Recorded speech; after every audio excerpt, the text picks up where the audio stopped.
Hello viewers, आपके अपने channel ज़िंदगी जुनून में आपका हार्दिक स्वागत है। मेरा नाम है मुस्कान सिंह और आज मैं आप लोग जो OMR सीट फिल करने में बहुत लोगों से बहुत सी गलतियां हो जाती हैं, कैसे आप OMR सीट फिल करने में गलती नहीं करेंगे, इस पर मैं बात करूँगा।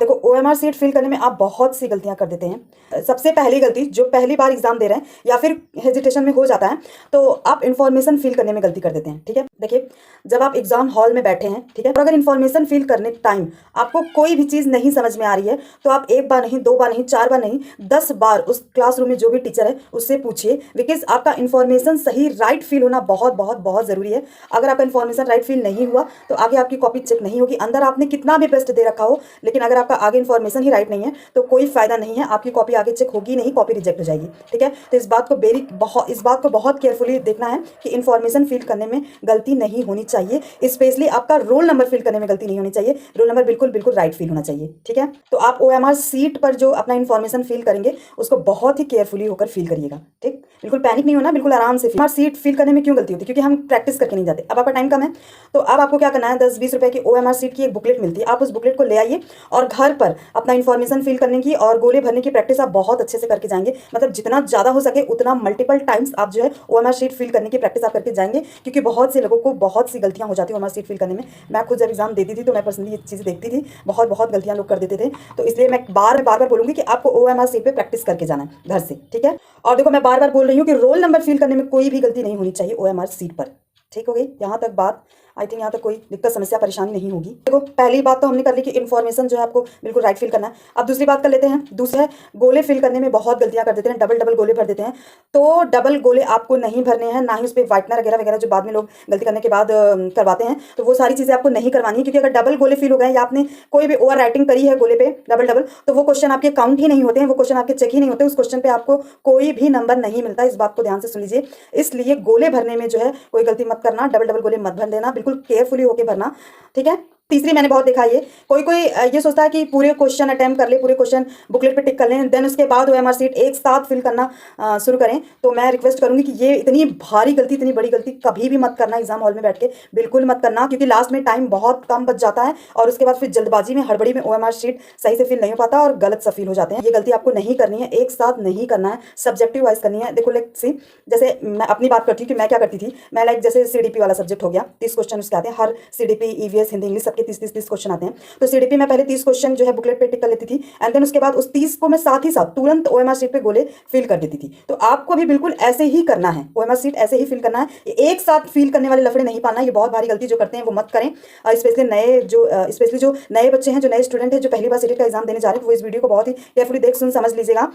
ठीक है, OMR सीट पे गोले ऐसे ही भरने, सब्जेक्ट वाइज भरने हैं। CDP के 30 क्वेश्चन आपने अटेम्प्ट करे तो साथ के साथ आप 30 क्वेश्चन जो है गोले में फिल कर दीजिए। बाय द वे, आपको कोई क्वेश्चन नहीं आ रहा है या आप डाउट में हैं, कंफ्यूजन में हैं, तो आप उस क्वेश्चन को टिक करके रखिए। बाद में करने के लिए टाइम मैनेजमेंट भी बहुत जरूरी है, आपको बहुत टाइम के साथ भी चलना पड़ेगा। हर सब्जेक्ट पे आपको 30-30 मिनट देकर ऐसे इस टाइप से आपको लेकर चलना पड़ेगा। वो अपने अकॉर्डिंग, अपने हिसाब से आपको समझना पड़ेगा कि आप कितना टाइम लेते हैं, क्या कैसे करते हैं। ठीक है, तो गोले आपको कैसे भरने हैं, सब्जेक्ट वाइज भरते चले जाने हैं। ठीक बात हो गई यहाँ तक बात ठीक हो गई। ये वाली बात सारी करनी है जितना मैं बता रही हूँ। ठीक है, बहुत से लोगों को ये पता भी होगा, बहुत से लोगों को नहीं पता है, तो मैं इस वीडियो के थ्रू आपको बता रही हूँ, तो आप जानिए इस चीज़ को। क्योंकि मैंने पर्सनली ये सारी चीज़ें देखी हैं, देन मुझे लगा कि मुझे ये सारी चीज़ें उन लोगों तक ये वीडियो जानी चाहिए जो पहली बार सीटेट का एग्जाम दे रहे हैं या सीटेट का एग्जाम देने के लिए बैठ रहे हैं। फिर बोल रही हूँ कि OMR सीट की जितनी ज़्यादा हो सके आपको घर से प्रैक्टिस करके जानी है, बार बार गोले की प्रैक्टिस करके जानी है। क्योंकि जब गोले भरने की हैबिट नहीं है और गोले पे ओवर राइटिंग नहीं करनी है, और पेन भी आप ऐसे मोटी वाली अच्छी वाली लीजिएगा। आप शॉप पे जाके बोलेंगे शॉपकीपर से कि मुझे OMR सीट फिल करने वाली पेन दो, तो वो आपकी उसी टाइप की मोटी वाली पेन देती है जिससे जल्दी जल्दी सर्कल फिल होता है। ठीक है, यहाँ तक बात ठीक।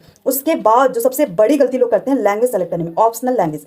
फर्स्ट लैंग्वेज आप हिंदी, मैक्सिमम लोग फर्स्ट लैंग्वेज जो है वो हिंदी चूज करे रहते हैं। ठीक है, सेकंड लैंग्वेज जो होती है वो किसी किसी की संस्कृत होती है और किसी किसी की इंग्लिश होती है। और यहाँ पे लोग बहुत बहुत बहुत ज्यादा गलतियां करते हैं। इतनी भारी गलती मत कर देना। संस्कृत की तो आपको अलग से OMR शीट प्रोवाइड होती है, इंग्लिश का उसी में होता है, बट क्वेश्चन बुकलेट पे सेम आता है। आप जब ऑप्शनल लैंग्वेज करना स्टार्ट कर दिए तो आप अपना एडमिट कार्ड अपने सामने रखिएगा और बिल्कुल मैच कर लीजिएगा कि आपने सेकंड लैंग्वेज क्या चूज चूज़ करा है, क्योंकि हम भरते टाइम जो आप सेकंड लैंग्वेज चूज़ किए रहते हैं वो आपका एडमिट कार्ड पे होता है। तो आप बिल्कुल बिल्कुल बिल्कुल केयरफुली एडमिट कार्ड पे अपनी लैंग्वेज सेकंड को चूज़ कर लेना एंड फिर अपना बुकलेट पे जाना और बुकलेट पे वहाँ देखना, वहाँ पे लिखा रहता है भाग 5 या जो भी करके, और भाषा सेकंड या लैंग्वेज सेकंड लिखी होती है एंड जस्ट उसके नीचे आपका, अगर आपने संस्कृत चूज़ करी है तो संस्कृत लिखी रहती है, इंग्लिश चूज़ करी रहती है तो इंग्लिश लिखी रहती है। लोग क्या गलतियाँ करते हैं कि फर्स्ट लैंग्वेज आपने हिंदी सेलेक्ट करा, किया क्वेश्चन उसके, एंड फटाफट से वो बुकलेट ओपन करते हैं जल्दबाजी में, एंड देन उसके बाद वो सेकंड लैंग्वेज जो भी आता है वो बिना पढ़े फटाफट से उसके क्वेश्चन सॉल्व करने स्टार्ट कर देते हैं। नहीं, इतनी बड़ी गलती आपको नहीं करनी है। आपको बिल्कुल बुकलेट, जब आप ऑप्शनल वाले सेकंड लैंग्वेज पे आ गए तो आपको बुकलेट पे ऊपर बिल्कुल क्लियर कर देखना है कि वहाँ पे संस्कृत लिखा है, कि वहाँ पे इंग्लिश लिखा है, कि वहाँ पे हिंदी लिखा है, क्या लिखा है, और आपके एडमिट कार्ड पर सेकंड लैंग्वेज क्या है,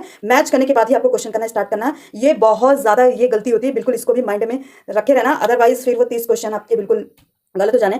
बहुत से मेरे टच में ऐसे लोग थे जो बहुत बड़ी सीटेट का एग्जाम दे चुके थे, उनसे भी ये गलतियां हुई हैं। वो भी जो है ऑप्शनल वाले, जो है ऑप्शनल वाले सब्जेक्ट में लैंग्वेज सेकंड वाले में ये गलती उनसे हुई है। इसलिए प्लीज़ केयरफुली इसको देख लेना, अपने एडमिट कार्ड से मैच कर लेना एंड बुकलेट पे देख लेना क्वेश्चन सॉल्व करने से पहले कि ऊपर आपकी लैंग्वेज लिखी हुई है वहाँ पे या नहीं, ठीक है। इसके बाद भी अगर आपको कोई कंफ्यूजन है, कोई डाउट है, कुछ नहीं समझ में आ रहा है, तो देखो क्लासरूम में जो भी टीचर है, एक बारी नहीं, 2 बारी नहीं, 10 बारी, उसे 50 बारी पूछो, क्योंकि ये आपकी जॉब की बात है, ये आपके एग्जाम पास करने की बात है। आप उसे 50 बार पूछिए, कोई हेजिटेशन नहीं, कोई शर्म नहीं कि मैं बार बार पूछ रहा हूँ। तो कुछ लोगों का होता है ना, हेजिटेशन होता है कि अरे मैं बार बार पूछ रहा हूँ, बगल वाला या बगल वाली कहेगी कि अरे, तो ऐसा कुछ नहीं सोचना है। आपको केवल अपने बारे में सोचना है, दुनिया के बारे में नहीं सोचना है वहाँ बैठ के, ठीक है। नहीं समझ में आ रहा, बिना हेजिटेशन 10 बारी पूछो, लेकिन अपनी चीज़ें क्लियर करके आओ बाहर, ठीक है। और अब टाइम बहुत कम है, तो आप जितना ज़्यादा हो सके केवल और केवल previous year question paper PYQ और प्रैक्टिस सेट, केवल इसी को मल्टीपल बार, मल्टीपल टाइम्स प्रैक्टिस करना है। अब किसी चक्कर में मत पड़ो, केवल प्रीवियस ईयर और practice set, previous year practice set multiple times करो, ठीक है। और OMR सीट की प्रैक्टिस तो बिल्कुल ही करो, बिल्कुल जितनी ज़्यादा हो सके उतनी ज़्यादा करो। सो मिलते हैं नेक्स्ट वीडियो में, अच्छे से बिना पैनिक हुए, बिल्कुल आराम से, माइंड फ्री होके, माइंड शांत करके एकदम अच्छे से प्रिपरेशन करिए, अपना तैयारी करिए, अच्छे से एग्जाम दे के आइएगा, बिल्कुल कूल माइंडेड होके। So all the best for your exams. मिलते हैं नेक्स्ट वीडियो में। Please like, share and subscribe my channel. Thanks for watching.